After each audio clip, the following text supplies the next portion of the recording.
جب میرا بندہ کسی محفل میں میرا ذکر کرتا ہے میں اس سے کہیں بہتر محفل میں اس کا ذکر کرتا ہوں۔ اللہ کی محفل تو ملائے اعلیٰ کی ہے، ملائکہ مقربین کی ہے۔ بہرحال اللہ کو تم اپنے دل میں مستحضر رکھو، اللہ تعالیٰ تمہیں بھی یاد رکھے گا۔ دوبارہ فرمایا احفظ اللہ تجدہ امامک تجاہک،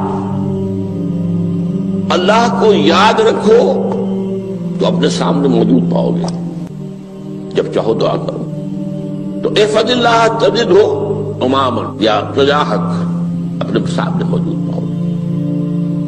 اذا سألت فاسأل اللہ، اب آ گیا وہ مرکزی مضمون۔ دیکھو جب مانگو اللہ سے مانگو، غیر اللہ کے سامنے ہاتھ دراز کرو ہی مت۔ ایک حدیث میں آتا یعنی حرام نہیں ہے، دنیاوی قواعد اصول قوانین کے تحت کسی سے مدد چاہنا، کوئی سوال کرنا حرام نہیں ہے۔ آپ سوال کریں، مدد لیں، اسی پر دنیا قائم ہے، ایک دوسرے کے ساتھ تعاون کے ساتھ۔ لیکن اونچا مقام کیا ہے؟ کسی سے سوال مت کرو سوائے اللہ، یہاں تک کہ جوتے باندھنے کا تسمہ تمہیں درکار ہے تو بھی کسی سے مت مانگو، اللہ سے مانگو۔ کیا پتہ اللہ کس کے دل میں ڈال دے اور وہ آ کے تمہیں تسمہ پیش کر دے۔ ہوتا ہے ایسا، بسا اوقات ہوتا ہے۔ جو اللہ کے ساتھ لو لگا کر رکھنے والے ہیں ان کے تو ایسے واقعات ہوتے ہیں کہ دل میں ایک بات آئی اور اس کے بعد وہی بات جو ہے وہ کوئی شخص آ گیا اور اس نے وہ بات پوری کر دی۔ کیونکہ لوگوں کے دل جو ہے وہ تو اللہ کے دو انگلیوں کے مابین عزت چاہتا پھر دیتا ہے۔ کیا پتہ اللہ کسی فرشتے کو انسانی شکل میں بھیج دے، آتا ہے فرشتہ، آتا ہے انسانی شکل میں آتا ہے، آپ کی تکلیف کو رفع کر دے، آپ کی ضرورت کو پورا کر دے، اسی سے مانگو، کسی اور سے مانگو۔ یہ ہے توحید کا لب لباب۔ یوں سمجھیے اسلام کی جڑ کیا ہے؟ ایمان۔ اسلام کا جو خارجی نظام عمل ہے، انفرادی اعمال ہو اجتماعی ہو، ان سب کی روح رواں کیا ہے؟ ایمان۔ ٹھیک، ایک بات ہو گئی۔ ایمان کا خلاصہ لب لباب کیا ہے؟ ایمان باللہ۔ جیسے ایمان بالآخرہ بھی ہے، ایمان بالملائکہ ہے، ایمان بالانبیاء ہے، ایمان بالرسل ہے، ایمان بالکتب ہے، ایمان بالقلب ہے، لیکن اصل ایمان، اسی لیے ایمان مجمل میں آپ کو معلوم ہے کسی اور چیز کا ذکر نہیں۔ آمنت باللہ کما ہوا باسمائہ وصفاتہ وقبلت جمیع احکامہ اقرار باللسان وتصدیق بالقلب، یہ ایمان مجمل ہے۔ اجمالی طور پر ایمان اس کا نام ہے، ہاں مفصل تفصیلی طور پر آمنت باللہ وملائکتہ وکتبہ ورسلہ والیوم الآخر والقدر خیرہ وشرہ من اللہ تعالی۔ تو اسلام کی جڑ ایمان، اور اسلام کا سارا جو نظام عمل ہے، چاہے انفرادی اعمال ہو چاہے اجتماعی، ان سب کی روح رواں ایمان، اور ایمان کا خلاصہ ایمان باللہ۔ اور ایمان باللہ کا اصل حاصل وہ ہے جو اس حدیث میں آ رہا، اس کے دو ہیں تقاضے، عبادت صرف اسی کی، استعانت صرف اسی سے۔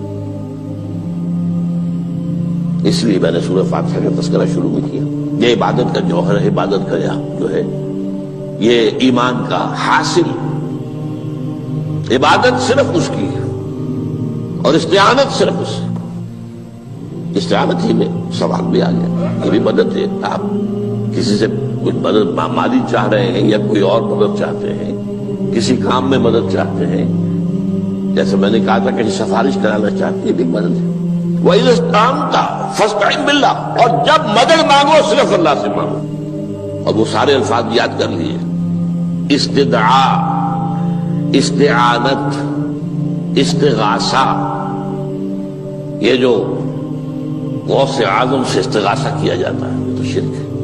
استغاثہ اللہ سے، دعائی اللہ کی، اس اعتبار سے استمداد، استعانت، استدعاء، استغاثہ، یہ سب اللہ سے، صرف اللہ سے۔ عبادت صرف اللہ، ایاک نعبد، اور استعانت صرف اللہ سے، مانگو صرف اللہ سے، جب مدد طلب کرو صرف اللہ سے۔ اور جان لو اگر تمام لوگ جمع ہو کر تمہیں کوئی فائدہ پہنچانا چاہے نہیں پہنچا سکتے، الا بشیء قد کتب اللہ لک وان اجتمعوا علی ان یضروک بشیء لم یضروک الا بشیء قد کتب اللہ علیک.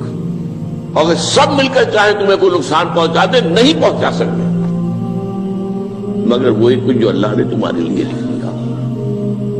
اب بتائیے خوف کی جڑ کٹ جائے گی کہ نہیں؟ یہ جو ایمان جو ہے یہ خوف اور حزن دونوں سے نجات دلانے والی بات ہے. جو حقیقی مومن ہے وہ اللہ کا ولی ہے. حقیقی مومن وہ اللہ کا ولی ہے. اور الا ان اولیاء اللہ لا خوف علیہم ولا هم يحزنون. یہ اولیاء اللہ کو علیحدہ مخلوق نہیں ہے, کوئی ان کے سر پہ سینگ نہیں ہوتے, انسان ہی ہوتے ہیں, لیکن حقیقی معنی میں مومن. ان اعتبارات سے جو آج ہم پڑھ رہے ہیں ایمان اس درجے کا پہنچ گیا تو اللہ کا ولی ہے. اور لوگ کے لیے خوف کس بات کا ہوگا؟ کس سے خوف کروں؟ اس کے ہاتھ میں کچھ ہے ہی نہیں. اور اگر کچھ اللہ نے میرے لیے لکھ دیا وہ آ کر رہے گا, چاہے میں لاکھ گڑ گڑاؤں اس کے سامنے کہ مجھے چھوڑ دے. اگر اللہ نے لکھا وہ آئے وہ تو آئے, تو کاہے کو اس کے سامنے گڑ گڑانا, کاہے کو جبرسائی کرنا اس کے سامنے. اور کسی کے ہاتھ میں کچھ ہے ہی نہیں, میرا خیر ہے ہی نہیں, کاہے کو خوشامد کروں اس کی. اور سنیے رفعت الاقلام. دیکھو نوجوان, قلمیں اٹھا لی گئی ہیں, وجفت الصحف, اور جو رجسٹر ہیں صحیفے ان کی سیاہی خشک ہو چکی ہے. یہ ہے وہ اللہ کا علم, اس میں ہر شے لکھ دی گئی ہے. اس کی قلم اٹھا لیے گئے. جیسے آپ کو معلوم ہے امتحان ہوتا تھا, 3 گھنٹے ختم ہو گئے, اسٹاپ رائٹنگ, بس اب قلم رک جانا چاہیے. وہ قلم تو تقدیر کا کاتب جو ہے وہ قلم اس کا اب اٹھا لیا گیا, اور جو صحیفے جن پر یہ لکھا گیا وہ خشک ہوئے ہو گئے. یہ تو روایت ہے جو امام ترمذی نے جس کو روایت کیا, یہ متن ان کا ہے جو ہم نے پڑھا ابھی, اور ان کا قول یہ ہے کہ یہ حدیث حسن صحیح ہے. لیکن یہی روایت اور انہی راوی سے عبداللہ ابن عباس سے رضی اللہ تعالیٰ عنہما اور بھی محدثین نے کی ہے. تو اس میں سے ایک اور متن جو ہے وہ یہاں پر امام نووی نے دے دیا ہے. احفظ اللہ تجد امامک, یہ تو پہلا وہ ٹکڑا تھا. وقت تو جاہک تھا, یہاں امامک ہے, امام مطلب ایک ہی ہے, اپنے سامنے پاؤ گے. اللہ کی حفاظت کرو, اللہ کو دل میں, اللہ کی یاد کو محفوظ رکھو, گویا کہ اللہ کو مستحضر رکھو. ذکر اللہ کے معنی کیا ہے؟ استحضار اللہ فی القلب, یہ ذکر اللہ ہے. جنہیں ہم ذکر سمجھ بیٹھے ہیں وہ ذکر کے ذریعے اقیم الصلاۃ لذکری, نماز قائم کرو میری یاد کے لیے. نماز ذریعہ ہے یاد کا. یہ علیحدہ بات ہے کہ آپ نے 17 رکعتیں بھی پڑھ لی ہو عشاء کی اور یاد آپ کو آئی ہی نہیں کوئی. آپ تو ایک میکینیکل انداز میں جو ہے وہ اٹھک بیٹھک کر رہے ہیں اور آپ کی زبان سے کچھ بھی نکل رہا ہے, تو اس کا آپ کے شعور سے, دل کی گہرائی سے کوئی رابطہ ہے ہی نہیں. وہ ذکر تو نہیں ہوا. ہاں نماز فرض تھی وہ ادا ہو گئی, آپ کی فرض ادا ہو گئی. تو جنہیں ہم نے ذکر سمجھا وہ ذرائع ذکر ہے. اللہ اللہ, سبحان اللہ سبحان اللہ زبان سے, یہ تاکہ اس کے نتیجے میں وہ ذکر حاصل ہو جائے. استحضار اللہ فی القلب, ذکر کے معنی ہے استحضار اللہ فی القلب. تعرف الی اللہ فی الرخاء, اور دیکھو کشادگی کے وقت میں تم اللہ کو یاد رکھو, اللہ کی طرف رجوع کیے رہو, بھول نہ جاؤ. وہ نہ ہو جو کبھی کہا تھا بہادر شاہ ظفر کے اشعار میں سے, بہت زور کا شعر ہے. ظفر آدمی اس کو نہ جانیے چاہے کتنا ہی ہو فام و ذکا, جسے عیش میں یاد خدا نہ رہی, جسے تیش میں خوف خدا نہ رہا. وہ ہے کشادگی کی حالت میں, جبکہ تمہارے لیے کشادگی ہے. اللہ کی طرف رجوع کیے رکھو. یعرف کا فی الشدہ, تو اللہ اپنی توجہ تم پر رکھے گا شدت کے وقت میں, جب تمہیں کوئی تکلیف ہے اس تکلیف کو تم پر آسان کر دے گا. تکلیف تو آنی ہے, جو لکھی ہوئی ہے وہ تو آئے گی, لیکن یہ کہ اللہ تعالیٰ اس کی شدت کو ایک ہی چیز ہے جس کو ایک انسان بہت شدت کے ساتھ محسوس کر رہا ہے، دوسرا آدمی اتنا نہیں محسوس کر رہا ہے، احساس کا معاملہ ہوگا نا۔ وہ تو اصل میں اگر انسان کی نرز کٹی ہوئی ہے تو احساس ہوگا ہی نہیں، سرے سے ہی نہیں ہوگا۔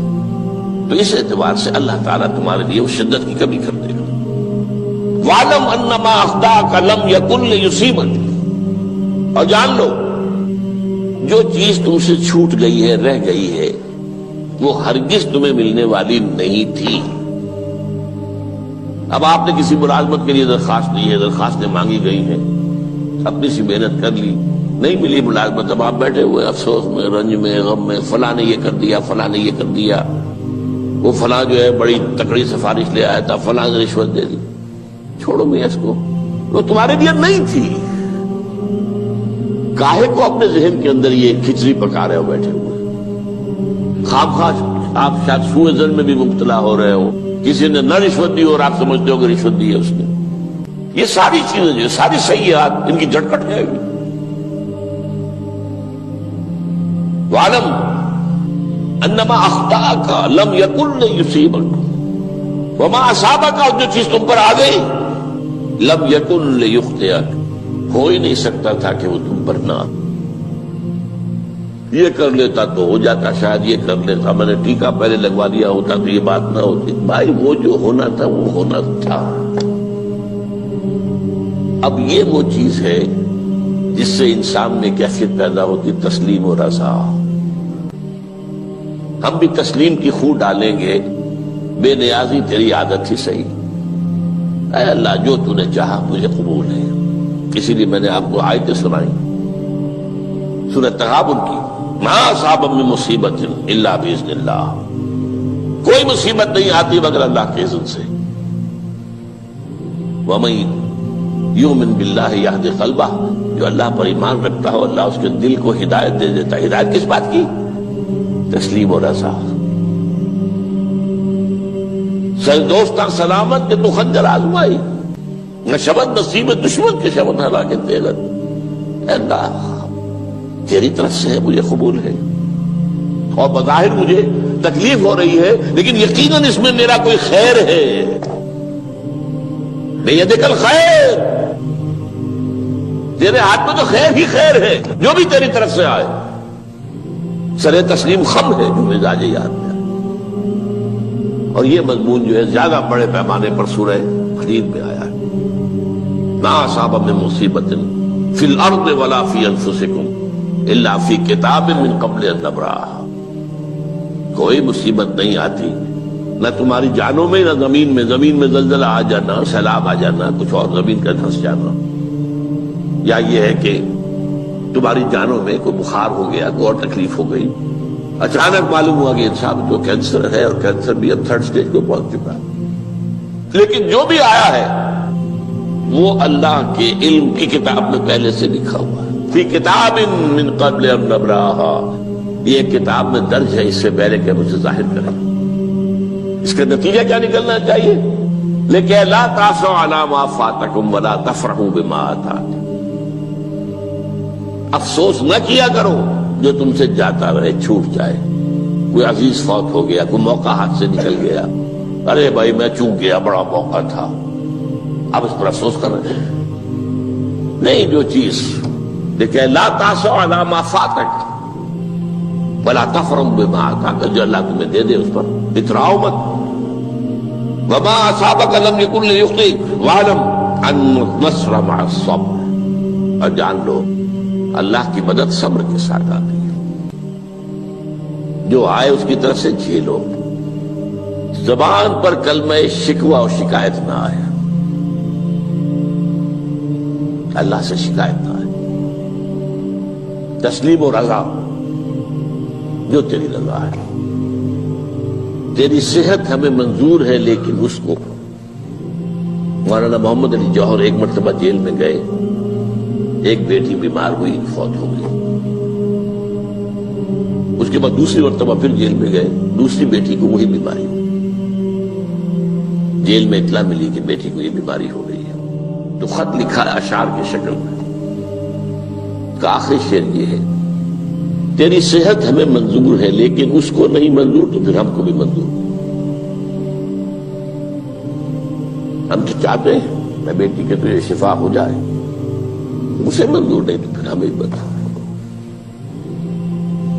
وَاعْلَمْ أَنَّ النَّصْرَ مَعَ الصَّبْرِ وَأَنَّ الْفَرَجَ مَعَ الْكَرْبِ، فرج فراخی کھل جانا کسی چیز کا یہ ہے کرب کے ساتھ، تکلیف کے ساتھ، تکلیف ہوتی ہے ساتھ۔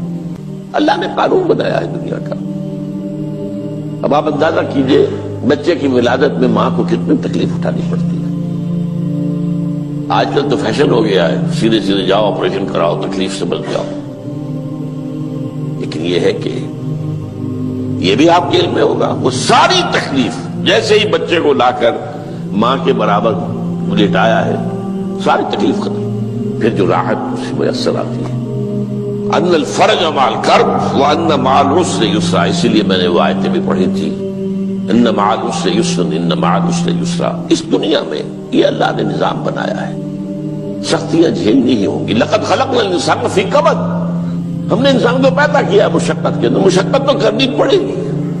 کسی کی جسمانی مشقت زیادہ، کسی کی ذہنی مشقت زیادہ، مشقت سے چارہ کسی کو نہیں۔ تو یہ ہے ان مع العسر یسرا ان مع العسر یسرا۔ بارک اللہ لی ولکم فی القرآن العظیم ونفعنی وإیاکم بالآیات والذکر الحکیم۔ زبانی کلمہ ہر کوئی پڑھدا،